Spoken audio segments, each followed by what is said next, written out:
ആരൊക്കെയാണ് anti Semitic, അതേപോലെ ഹമാസിന് വേണ്ടി അമേരിക്കൻ യൂണിവേഴ്സിറ്റിയിൽ തടസ്സപ്പെടുത്തുകയും അതേപോലെ തന്നെ അവിടെ പ്രശ്നങ്ങൾ സൃഷ്ടിക്കാൻ തുടങ്ങി ക്യാമ്പസിൽ പ്രശ്നങ്ങൾ ഉണ്ടാക്കിയവരെയും പുറത്താക്കാനുള്ള തീരുമാനവും, അതേപോലെ തന്നെ ജസ്റ്റിസ് ഡിപ്പാർട്ട്മെൻറ്റ്, അതായത് അവിടുത്തെ ഹോം അഫേഴ്സ് അവരോട് പറഞ്ഞ് പ്രത്യേകം ഈ കേസുകളെല്ലാം ചാർജ് ചെയ്യാൻ വേണ്ടി.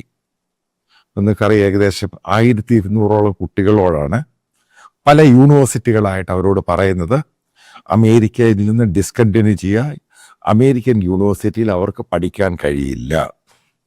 അതിൻ്റെ ചില വീഡിയോകളൊക്കെ നിങ്ങൾക്ക് ഓർമ്മയുണ്ടായിരിക്കും. കൊളംബിയ യൂണിവേഴ്സിറ്റിയിൽ പ്രകടനം നടത്തിയ മെഹബൂദ് ഖലീൽ, ഇദ്ദേഹം ബേസിക്കലി അൾജീരിയൻ ഒറിജിനാണ്, സിറിയൻ റെഫ്യൂജി ക്യാമ്പിലാണ് വളർന്നത്. കൊളംബിയ യൂണിവേഴ്സിറ്റിയിലെ പോസ്റ്റ് ഗ്രാജുവേഷൻ, അത് കഴിഞ്ഞിട്ട് രണ്ടാമത്തെ മാസ്റ്റേഴ്സ്, അതിൻ്റെ കൂടെ അമേരിക്കൻ ഗ്രീൻ കാർഡ് ഹോൾഡർ കൂടിയാണ്. ഇതേപോലെ ഈ ജസ്റ്റിസ് ഡിപ്പാർട്ട്മെൻറ്റ് പോകാൻ പറഞ്ഞിട്ട് പോകാത്തവരെ, അപ്പോൾ അതിനെതിരെ അമേരിക്കൻ ഇമിഗ്രേഷൻ ഡിപ്പാർട്ട്മെൻറ്റ് നടപടിയെടുക്കാൻ തുടങ്ങി.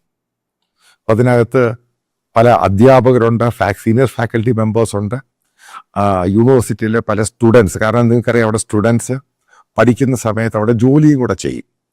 അങ്ങനെയുള്ളവർ, അത് ഏകദേശം 400 പേരുടെ ലിസ്റ്റാണ് തയ്യാറാക്കിയത് ഇവരെ അമേരിക്കയിൽ നിന്ന് നാടുകടത്താൻ.